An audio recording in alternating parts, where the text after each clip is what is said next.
Have you ever failed so badly that it felt like your whole identity collapsed in one moment? Not just disappointment, not just sadness, but a deep, silent pain that makes you feel like you are no longer the person you thought you were. Maybe you failed in love. Maybe you failed in business. Maybe you failed in exams, career, family expectations, or in becoming the version of yourself you promised you would become. And suddenly the mind begins to whisper something dark. What is the point now? Everyone will judge me. I have ruined everything. I cannot face people again. I cannot face myself again. This is where failure becomes dangerous. Because failure is not only an event outside us. Failure can become an inner earthquake. It shakes the image we built of ourselves. It attacks our pride, our dreams, our sense of worth, and sometimes even our reason to continue. But according to deep psychology, especially the ideas of Carl Jung, the pain after failure is not only about losing something in the outside world, it is about meeting something inside ourselves that we were avoiding for a long time. Failure brings us face to face with the shadow. The shadow is the hidden part of the personality, the part we do not want to see, the part we reject, the part that carries our fear, shame, weakness, anger, insecurity, jealousy, and feelings of not being enough. When life is going well, we can ignore the shadow. We can hide behind success, applause, status, confidence, relationships, beauty, money, or achievements. But when failure arrives, the mask cracks. The person we pretended to be can no longer protect us, and suddenly we are forced to meet the truth we buried. This is why failure can feel like death. Not physical death, but the death of an identity, the death of the successful one, the death of the strong one, the death of the perfect child, the death of the admired person, the death of the dream. And when a person does not understand that only an old identity is dying, they may begin to believe that life itself should end. But this is the most important truth of this entire video. The part of you that wants to disappear after failure is not your whole self. It is usually the wounded ego, the broken mask, the exhausted identity that cannot bear humiliation. But behind that broken identity, there is still a deeper self waiting to be discovered. Failure does not mean your life is over. Sometimes failure means the false version of you can no longer continue, and that is painful, deeply painful. But it can also become the beginning of transformation. When a person fails, the first thing that breaks is not the future. It is the image they had of the future. They imagined one path, one outcome, one version of success, one way people would respect them, one way they would finally feel worthy. But life does not always obey our imagination. A student imagines passing the exam and making the family proud. A business owner imagines success after years of struggle. A lover imagines marriage, loyalty, and forever. A young man imagines becoming rich before a certain age. A woman imagines proving everyone wrong. A creator imagines millions of views. A worker imagines promotion, respect, and stability. Then failure happens. The exam is failed. The business collapses. The relationship ends. The money is lost. The dream does not come true. The world moves on as if nothing happened. But inside the person, something shatters. And the most painful part is not always the failure itself. It is the meaning the mind gives to that failure. The mind says, I failed, therefore I am worthless. I lost, therefore I am nothing. They rejected me, therefore I am unlovable. My dream died, therefore I have no future. This is where suffering becomes dangerous, because the person is no longer seeing failure as an event. They are seeing failure as their identity. Carl Jung believed that human beings suffer deeply when they become disconnected from the deeper self. The ego is the part of us that says, this is who I am. It creates a story. It creates a name, a role, a face for the world. But the ego is fragile. It wants control. It wants certainty. It wants admiration. It wants to be seen as successful, intelligent, beautiful, strong, capable, and important. Failure humiliates the ego. Failure tells the ego you are not as powerful as you thought. And when a person has built their entire worth on the ego, failure feels unbearable, because now they do not know who they are without success. This is why some people can fail and recover while others fail and collapse completely. The difference is not always the size of the failure. The difference is how much of their identity was attached to the outcome. If your whole identity is built on being the best, then losing once feels like destruction. If your whole identity is built on being loved by one person, then rejection feels like the end of existence. If your whole identity is built on making your family proud, then disappointing them feels like emotional death. If your whole identity is built on being strong, then weakness feels shameful. If your whole identity is built on success, then failure feels like you have no right to live. But the deeper self is not destroyed by failure. The ego may collapse, the public image may collapse, the dream may collapse, but the deeper self remains. Jung would say that the crisis is not only a breakdown, it can also be a call from the unconscious, a call to stop living only for the image, a call to stop worshipping success, a call to become whole, not perfect. But before a person reaches that wisdom, they often pass through darkness. After failure, shame becomes very loud. Shame is different from guilt. Guilt says, I did something wrong. Shame says, I'm wrong. Guilt can lead to correction. Shame can lead to self-destruction. When someone fails, they may feel guilty for a mistake. But if the world around them is harsh, mocking, judgmental, or emotionally cold, guilt quickly becomes shame. They begin to think, I am a burden.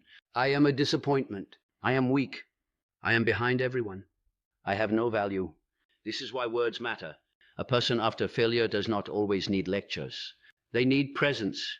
They need someone who reminds them that one chapter is not the whole book. But many people do not receive that. Instead, they receive comparison. Look at others. Why can't you be like them? You wasted your life. You embarrassed us. You had one chance. These words may sound normal in many families and societies, but for a broken person, they can become emotional knives. And then the person does something very dangerous. They isolate, they stop talking, they stop explaining, they stop asking for help.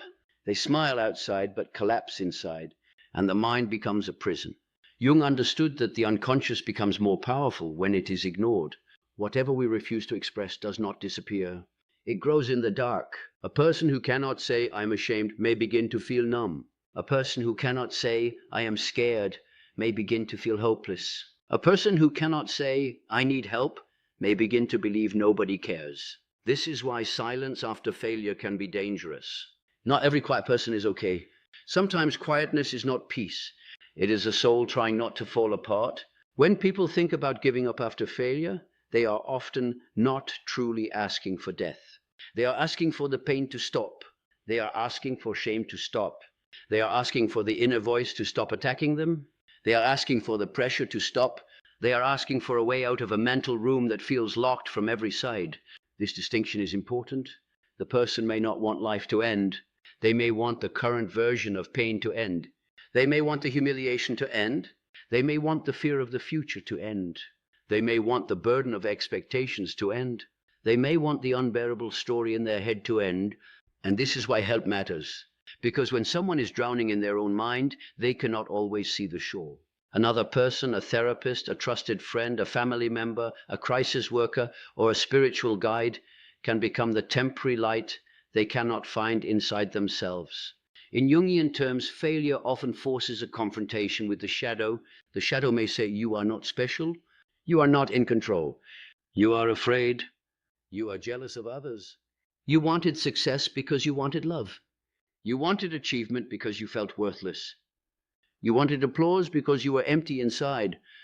These truths can hurt, but they are not meant to destroy you. They are meant to make you conscious. Jung believed that becoming conscious is painful but necessary, because whatever remains unconscious controls us. If you do not know that you are driven by shame, shame will control your choices. If you do not know that you are addicted to approval, approval will control your self-worth. If you do not know that you are terrified of being ordinary, that fear will make every small failure feel like a catastrophe. If you do not know that your ambition is secretly built on childhood wounds, then every setback will feel like the return of that old wound. Failure reveals the hidden structure of the personality. It shows us what we worship. It shows us where we are fragile. It shows us what we were trying to prove. It shows us whose approval we were still chasing. Sometimes failure hurts so much because it exposes the child inside us, the child who wanted to be seen, the child who wanted to be praised, the child who feared rejection, the child who learned, I am only loved when I succeed. Many people do not fear failure itself. They fear becoming that rejected child again. They fear the same look of disappointment, the same cold silence, the same feeling of being unwanted, the same inner belief, I am not enough. So when failure happens in adult life, it does not only hurt the adult, it awakens the wounded child. This is why the reaction can feel bigger than the event. Someone may fail one exam and feel like their whole life is over. Someone may lose one relationship and feel completely empty. Someone may lose one job and feel like they no longer deserve respect. From the outside, people may say, "Why are you overreacting?" But inside, the person is not only reacting to today, they are reacting to years of hidden wounds. This is why compassion is necessary. You never know what old pain a new failure has awakened. Now, there is another reason failure can lead to dark thoughts: the loss of meaning. Human beings can survive difficulty when they believe the difficulty has meaning. But when suffering feels meaningless, it becomes much heavier. A person can work hard for years if they believe it is leading somewhere. They can tolerate sacrifice if they believe it will bring dignity, love, freedom, or purpose. But when failure comes, the mind may say, "All that pain was for nothing." This is one of the most devastating thoughts. I suffered for nothing. I tried for nothing. I waited for nothing. I believed for nothing. That thought can break a person more than the failure itself. But Jungian psychology offers a deeper perspective. Meaning is not always found in getting what we wanted. Sometimes meaning is found in discovering who we become when we do not get what we wanted. This does not make the pain easy. It does not make failure beautiful in the moment, but it gives the soul a way to continue. The question changes from "Why did this happen to me?" to "What is this trying to reveal in me?" Maybe failure reveals that you were living for approval. Maybe it reveals that your dream was not truly yours. Maybe it reveals that your self-worth was too dependent on achievement. Maybe it reveals that you ignored your emotional needs for too long. Maybe it reveals that you were surrounded by people who loved your success more than your soul. Maybe it reveals that you need a new path, not because you are weak, but because your deeper self can no longer survive the old one. This is where failure becomes a doorway. But no doorway feels like a doorway when you are lying on the floor. At first, it feels like an ending. That is why the first stage after failure should not be strong. The first stage should be stay. Stay alive. Stay connected. Stay honest. Stay close to someone safe. Do not make permanent decisions during temporary emotional storms. When the nervous system is overwhelmed, the mind becomes narrow. It cannot see possibilities. It cannot imagine future happiness. It cannot remember past strength. It only sees the pain in front of it. This is why waiting, talking, resting, and asking for help are not small things. They are survival steps. The mind in crisis is not the full mind. It is the wounded mind speaking from panic. Do not believe every thought you have when you are in deep pain. Some thoughts are not truth. They are symptoms of exhaustion. Some thoughts are not destiny. They are cries for care. Some thoughts are not instructions. They are alarms. When the mind says, "I cannot continue," sometimes the deeper meaning is, "I cannot continue like this." That difference can save a life. You may not need to end your life. You may need to end a false identity. You may need to end the habit of pretending. You may need to end the pressure to be perfect. You may need to end the relationship that makes you feel worthless. You may need to end the belief that failure makes you unlovable. You may need to end the story that your value depends on winning. This is the transformation Jung speaks about, the death of the false self. Not the death of the human being, the death of the mask. Not the death of the soul, the death of the illusion.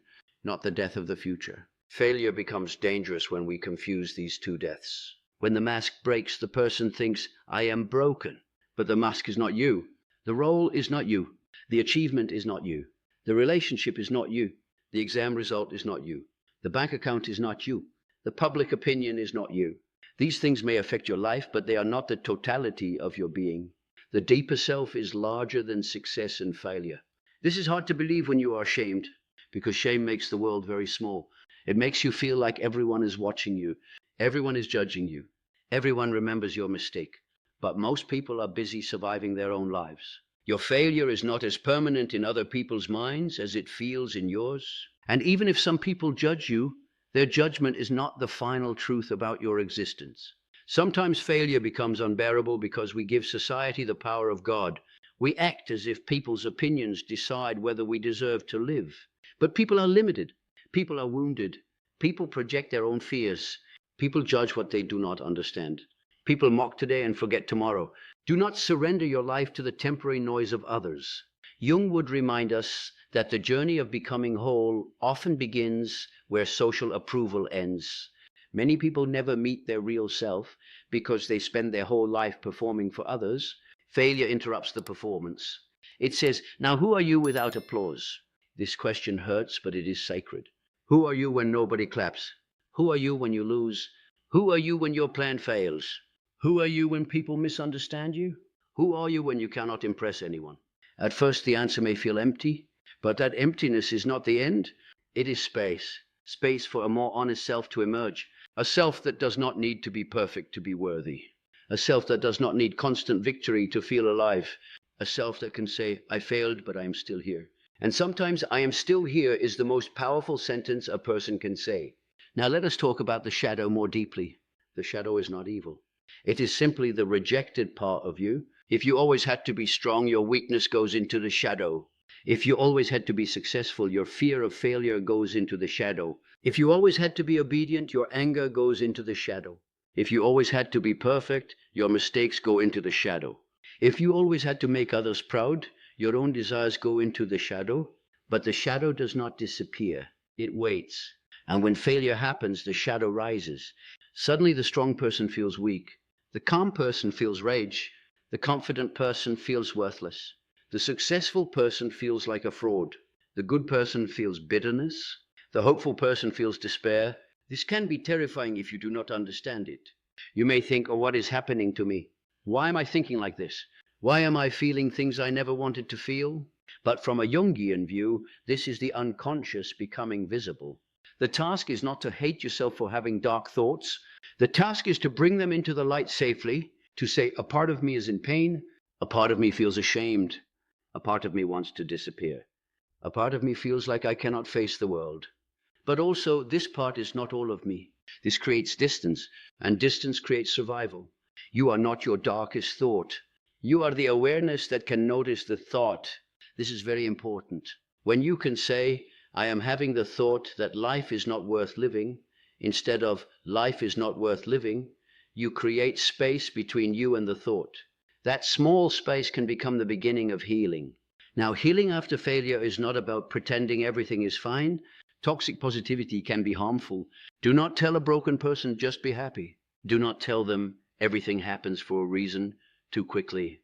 Do not tell them others have it worse. Pain does not disappear because someone compares it to another pain. A person in darkness first needs to be heard. They need to feel that their pain is real but not final. So if you are someone who has failed and is feeling hopeless, start with honesty. Say it somewhere safe. "I am not okay. I am scared of what I am thinking. I need someone with me. I do not trust myself alone right now." These sentences are not weakness. They are courage. And if someone says these words to you, do not panic. Do not shame them. Do not argue with them. Stay with them. Listen. Encourage them to contact professional help or emergency support. Remove immediate dangers if needed. Keep them connected. Sometimes the greatest act of love is not giving advice. It is staying present. Now, what would Jung say about rebuilding after failure? He would not tell you to simply return to the old life. He would ask you to examine it, because sometimes after failure, people only want to rebuild the same prison that broke them. They want the same approval, the same status, the same mask, the same race, the same identity. But failure may be asking for something deeper. Ask yourself, what did this failure expose about me? What part of my identity was too fragile? Whose validation was I living for? What emotion did I never allow myself to feel? What dream was truly mine, and what dream was given to me by others? What did I lose and what remains? Who stayed with me when I had nothing to offer? Who only loved my success? What kind of life would feel meaningful even if nobody applauded? These questions do not fix pain overnight, but they slowly turn suffering into consciousness. And consciousness is the beginning of freedom. Because once you understand your pain, you are no longer completely possessed by it. Failure can teach humility, not humiliation, but humility. Humiliation says you are nothing. Humility says you are human. Humiliation destroys the soul. Humility reconnects the soul with reality. You are human. You will fail. You will be rejected. You will lose things. You will disappoint yourself sometimes. You will make wrong decisions. You will start again more than once. This does not make you worthless. It makes you alive. A life without failure is not a life of greatness. It is usually a life without risk, without love, without courage, without real becoming. The people who seem strongest are not those who never fail. They are those who learn how to stay with themselves after failure. They do not abandon themselves when the world becomes cold. That is the real work. Not becoming successful so everyone loves you, but learning not to hate yourself when you are unsuccessful. This is deep inner maturity, because if you only love yourself when you win, then your self-love is conditional. It is a contract, not a home. True healing begins when you can sit with the failed version of yourself and say, you are still worthy of care. Not because you achieved, not because you impressed, not because you proved everyone wrong, but because you are a human being, and your life has value even in the unfinished chapter. Now, for the person watching this who may be in darkness right now, listen carefully. Your mind may be telling you that the story is over, but your mind is speaking from pain. A chapter ended. Maybe a dream ended. Maybe an identity ended. Maybe a relationship ended. Maybe an opportunity ended. But you have not seen all the versions of yourself yet. You have not met the person you could become after healing. You have not met the people who will love the real you. You have not seen the doors that open after the wrong ones close. You have not experienced the strength that comes from surviving what you thought would destroy you. Do not let one moment of collapse decide the entire meaning of your life. There are people who once thought they could not continue, and years later they were grateful they stayed. WHO guidance also highlights the value of stories where people overcome suicidal crises, because hope and recovery-focused messages can support prevention. World Health Organization, you do not need to solve your whole life tonight. You only need to stay. Take the next breath, call someone, send one message, move away from anything that can harm you. Sit near another person. Contact a crisis helpline, therapist, doctor, trusted friend, or family member. Let the storm pass before you judge the future, because storms lie, pain lies, shame lies, failure lies when it tells you this is all you will ever be. No.